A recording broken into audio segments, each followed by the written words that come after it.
The channel learn through current affair में आज हम बात करेंगे 12 जुलाई 2025 से related daily current affair based MCQs relevant to all the major exam like UPSC PCS SSC CGL bank and state other state competitive exams. तो आज हम बात करेंगे 12 एमसीक्यूज जो कि रिलेवेंट हो सकते हैं आपकी एग्जाम प्रिपरेशन को लेके फॉर गवर्नमेंट जॉब्स।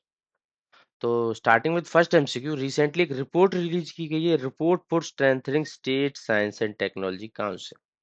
तो इस रिपोर्ट को रिलीज किया किसने? नीति आयोग ने। और इसका पर्पज क्या है? To improve the financing gap, मतलब फिक्सिंग द फाइनेंसिंग इशू। जो फंडिंग इशू आ रहा है इसको, इस science and techno state science and technology councils को लेके, तो उस फंडिंग इशू को फिक्स करने के लिए इसको रिपोर्ट को रिलीज किया गया है। इस रिपोर्ट में हाईलाइट किया गया है कि जो विकसित भारत 2047 का गोल है, उसको मीट करने में ये काउंसिल्स कितना लैग कर रही हैं, कहाँ पे लैग कर रही हैं।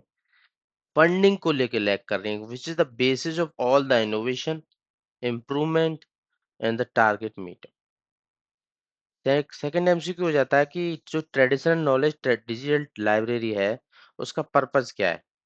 आप लोगों को पता ही होगा कि ट्रेडिशनल और डिजिटल लाइब्रेरी मतलब उसका डिजिटाइजेशन किया जा रहा है, पर उसका मेन पर्पस क्या है? पर्पस है उसका मेन, जो हमारी heritage heritage cultural cultural heritage है, उसको प्रोटेक्ट करने के लिए, उसका मिसयूज को होने से रोकने के लिए इसको डिजिटाइजेशन किया जा रहा है, ताकि बाहर के लोग उसका पेटेंट ना करा पाए।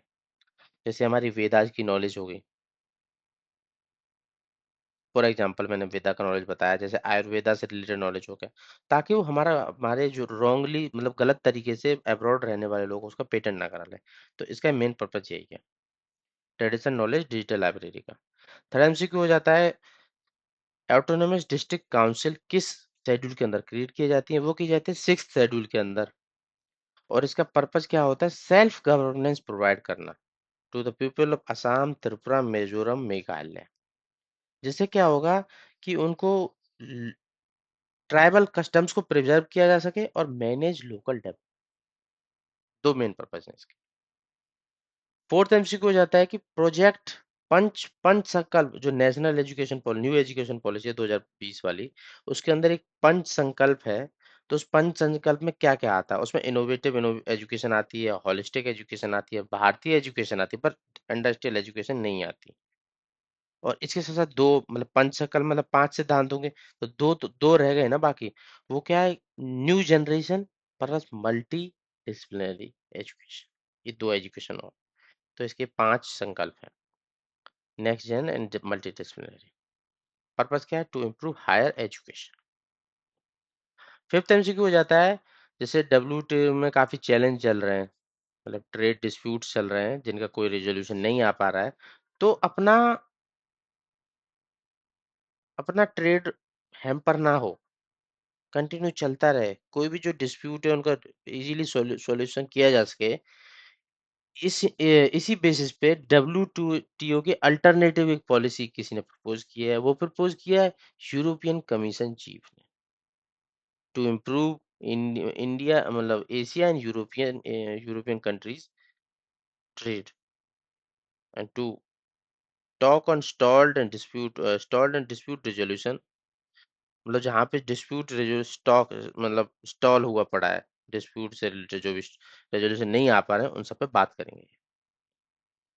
मैक्सिमम रेंज क्या है S-400 में एयर डिफेंस मिसाइल सिस्टम की? वो है 400 किलोमीटर।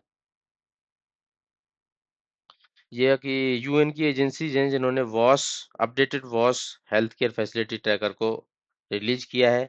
वॉस क्या है? Water, sanitation and hygiene in hospitals.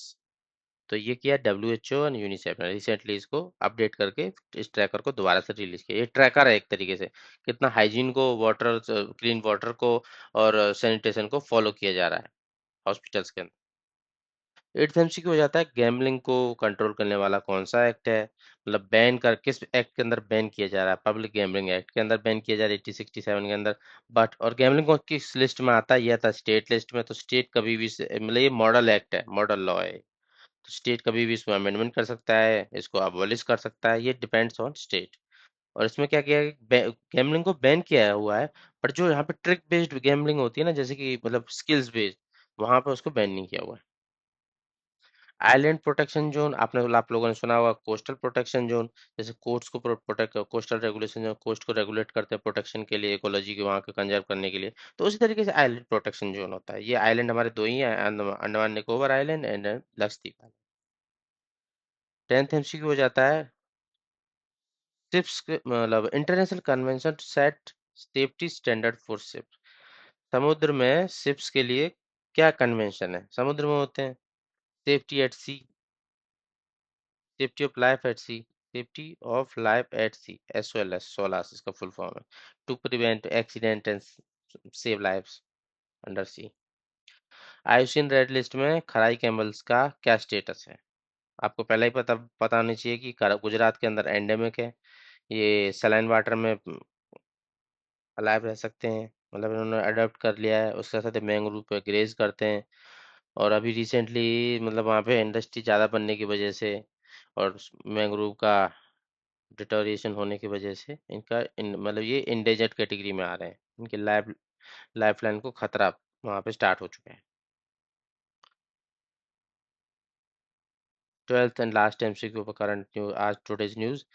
Operation कला ने भी कहाँ पे लॉन्च किया गया है? उत्तराखंड में लॉन्च किया गया है। और इसका मेन पर्पस क्या है? पर्पस क्या है कि जो साधु होते हैं, फेक साधु होते हैं, जो कि पिलग्रिम को मतलब एक्सप्लॉइट करते हैं, तो उनके लिए, उनको ट्रैक करने के लिए और उनको क्रिमिनलाइज करने के लिए इसको इस उत्तराखंड में इसको ऑपरेशन को लॉन्च किया गया है। आप लोगों को पता है सावन का महीना चल चुका है, कावड़ यात्रा आने वाली है, तो उन कावड़ यात्रा में काफी ढोंगी बाबा आएंगे, तो उन सबको कंट्रोल करने के लिए, उनको करेक्ट डाउन और उनको पकड़ने के लिए इस मिशन को स्टार्ट किया गया है, ऑपरेशन को स्टार्ट किया गया है। So this was all 12th MCQ from my side. So if you like my content, please follow and subscribe my channel. Comment करें क्या इम्प्रूव करना है मुझे, और stay updated, stay. Thank you.